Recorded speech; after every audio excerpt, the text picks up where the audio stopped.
Hello guys, welcome back to my YouTube channel. Guys, पिछली वीडियो में हमने रैंडम नंबर जनरेट करना सीखा था जावा के अंदर। और वो नंबर कोई भी हो सकता है, वो फ्लोट टाइप का भी हो सकता है, डबल का भी हो सकता है, लॉन्ग का भी हो सकता है और इंटीजर टाइप का भी हो सकता है।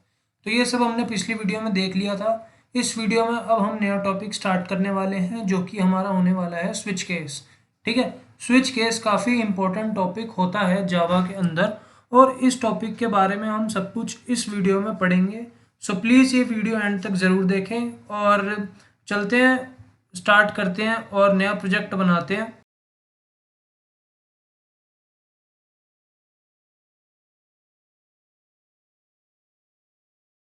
सो गाइस, मैंने अपना नया प्रोजेक्ट बना लिया है। जितने भी कमेंट्स थे वो मैंने सब हटा दिए हैं। सो चलते हैं, स्विच केस होता क्या है। ठीक है। तो गाइस, स्विच केस एक तरह से मान लो कि कंडीशनल्स में ही आता है, कंडीशनल स्टेटमेंट में ही आता है स्विच केस। अब ये होता क्या है, तो उसको एक्सप्लेन करने के लिए मैं अपने नोट्स खोल लेता हूँ। तो ये मैंने यहाँ पे बना रखा है। तो गाइज, ये जावा स्विच केस है। अब स्विच केस होता क्या है एक्चुअली, इसमें हमें बड़ी सारी चॉइसेस दी होती हैं, लेकिन हमें अपनी मर्जी के अनुसार या जो भी हमें चाहिए उसी के अनुसार हम इसको एग्जीक्यूट करते हैं। मतलब मतलब मान लो यहाँ पे इसका एक सिंटैक्स होता है जिसमें यहाँ पे स्विच कीवर्ड लिखा होता है। उसके अंदर हमें कोई एक ऐसा एंटिटी डालनी होती है या एक ऐसी एंटिटी डली होती है जो ये सारे केसेस के अंदर होती है। ठीक है, जो केस का नाम होता है। अब यहाँ पे जैसे कि आप देख सकते हो कि केस C1 है। ठीक है, अगर यहाँ पे वेरिएबल की जगह यहाँ पे C1 लिखा होता तो ये जो इसकी चॉइस है ये पहले वाले केस की चॉइस बन जाती, तो ये वाला जो पहला केस है वो एग्जीक्यूट हो जाता। तो ये होता है स्विच केस का। अगर इन केस में से कोई भी केस की जो एंटिटी है यहाँ पे स्विच केस में, अगर वो मैच नहीं होती है तो बाय डिफ़ॉल्ट जो केस है वो रन हो जाता है। ठीक है। सो इसमें होता क्या है बेसिकली, अगर मैं आपको ये दिखाऊं, ये यहाँ पे मैंने आपको एक डायग्राम सा बना रखा है। सो इसमें होता क्या है बेसिकली, आप कोई भी ऑपरेशन स्टार्ट करते हो और आपके पास अगर कोई चॉइसेस हैं या आपके पास कोई कंडीशन है कि हाँ, अगर ये है तो ये एग्जीक्यूट हो, नहीं तो ये एग्जीक्यूट हो। ठीक है। अब मान लो आपके फॉर एग्जांपल मान लो कि आपके पास एक काम है जिसको आपको किसी बंदे से कराना है। ठीक है। अब आपको काम जिस बंदे से कराना है उसको आपको उसकी आईडी पता है। ठीक है, आपको उसकी आईडी पता है। अब आपके सामने मान लो चार बंदे इकट्ठे हो गए। ठीक है, चार बंदे इकट्ठे हो गए और आपको पता है कि मेरे को काम किससे कराना है, मतलब आपको अपनी चॉइस पता है कि हाँ, मेरे को अपना काम इससे कराना है। ठीक है, तो आप अपना काम उसी से ही करवाओगे। तो वैसे ही स्विच केस में होता है कि इसको पहले से ही पता होता है कि हाँ, ये वाली चॉइस आई है तो मैं इस चॉइस के अकॉर्डिंग अपना काम करवाऊंगा। ठीक है। और अगर मान लो कि आपके पास कोई बंदा ऐसा नहीं है जिसको आप जानते हो, तो आप क्या कहते हैं, बाय डिफ़ॉल्ट किसी भी बंदे को करवा सकते हो उससे काम। ठीक है। फॉर एग्जांपल मान लो चार बंदे आपके सामने हैं, चारों से आपने काम नहीं करवाना है। ठीक है, तो एक बंदा तो ऐसा होगा ही होगा जिससे आप काम करवाओगे ही करवाओगे। तो वही जो सिनेरियो है वो स्विच केस में ही लागू होता है। अब इस डायग्राम में क्या है, इस डायग्राम में ये है कि आप जो स्टार्ट करते हो, पहला तो स्टार्ट स्टेप है। ठीक है, दूसरा है स्विच जो कि एक कंडीशनल एक्सप्रेशन स्टेप है। अब इसमें क्या होता है कि ये चूज करता है कंडीशंस को। अब इसके पास कुछ ऐसा होता है जो कंडीशन के पास भी होता है, तभी ये उन दोनों को मैच करके देखता है कि क्या मेरी कंडीशन सेटिस्फाई हो रही है या नहीं हो रही है। फॉर एग्जाम्पल मान लो कि जैसा कि अभी मैंने बताया कि अगर मान लो मेरे को किसी से काम करवाना है और मेरे को उसकी आईडी पता है, तो मेरे को उसके बारे में पता है, तभी मैं उससे काम करवा रहा हूँ। तो वैसे ये जो स्विच स्टेटमेंट है, स्विच स्टेटमेंट के अंदर उस केस की या उस बंदे की आईडी पहले से ही होती है और उसी हिसाब से ये उससे काम करवाता है। ठीक है। अब आगे चलते हैं, तो यहाँ पे कंडीशंस होती हैं बड़ी सारी। अगर कंडीशन 1 सेटिस्फाई हो जाती है तो कंडीशन 1 की जो स्टेटमेंट है वो एग्जीक्यूट होके ब्रेक हो जाएगा और जो हमारा आउटपुट है वो आ जाएगा स्विच केस से बाहर होके।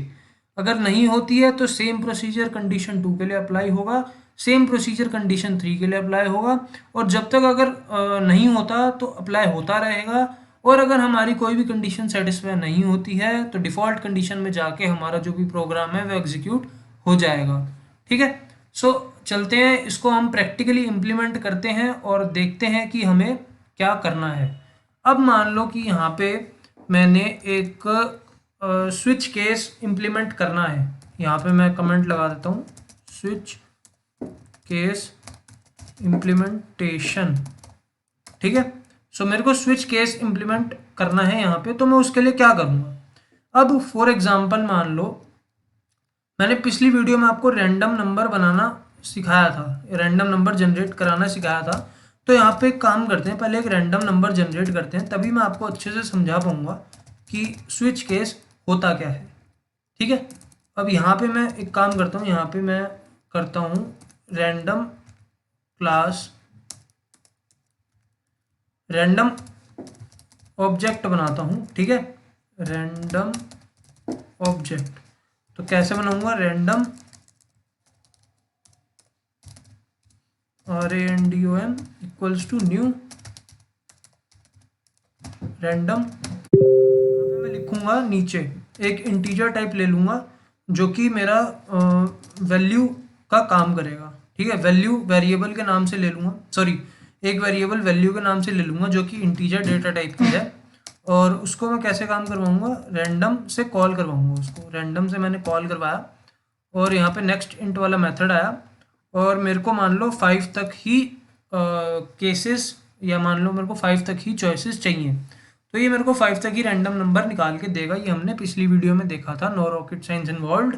ठीक है, सो अब देखो अब हमारे पास एक वैल्यू में नंबर आएगा जो कि 0 से लेके 5 तक, कब कोई भी नंबर भी आ सकता है। ठीक है, अब हमें क्या करना है, यहाँ पे एक स्विच स्टेटमेंट लगानी है।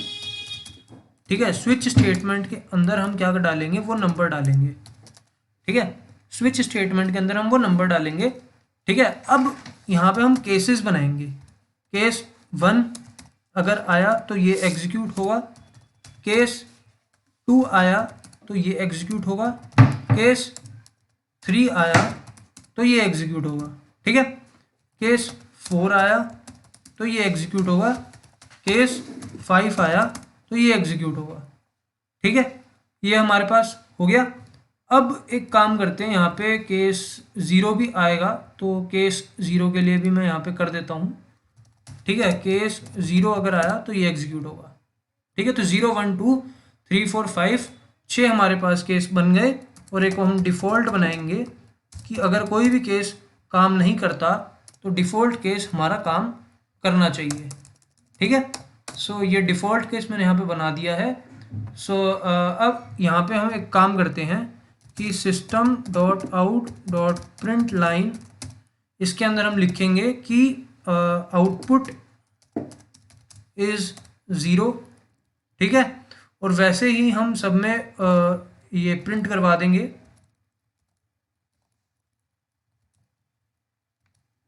ठीक है, सो यहाँ पे आउटपुट हमने 0 प्रिंट करवाया है, यहाँ पे हम 1 करवाएंगे, यहाँ पे हम 2 करवाएंगे, यहाँ पे हम 3 करवाएंगे, यहाँ पे हम 4, यहाँ पे 5, यहाँ पे हम करवाएंगे डिफ़ॉल्ट का जो भी हमारा नंबर आएगा।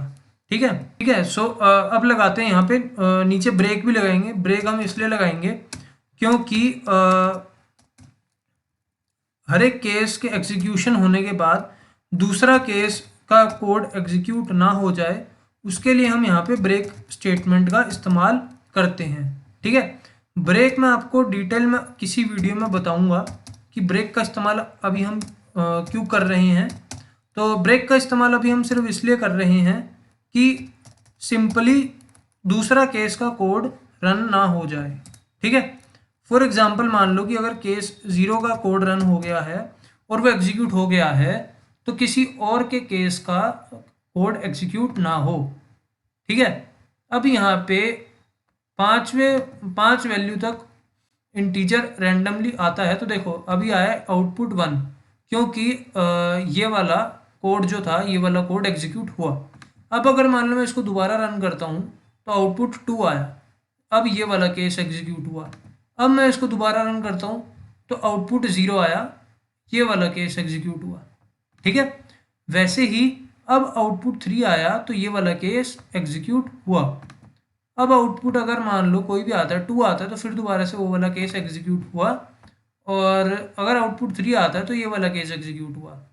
अब अगर मान लो कि 4 आया तो ये वाला केस एग्जीक्यूट हो गया। अब अगर मान लो मैं यहाँ पे ऑप्शन रखता हूँ यहाँ पे 50 की जगह मैंने 50 रख दिया, तो देखो आउटपुट इज 31। अब क्या प्रिंट हुआ हमारा? अब हमारा प्रिंट हुआ आउटपुट इज 31, जो कि डिफ़ॉल्ट वैल्यू है। तो ये हमारे पास स्विच केस का कंसेप्ट होता है। ठीक है, स्विच केस का कंसेप्ट क्या कहता है?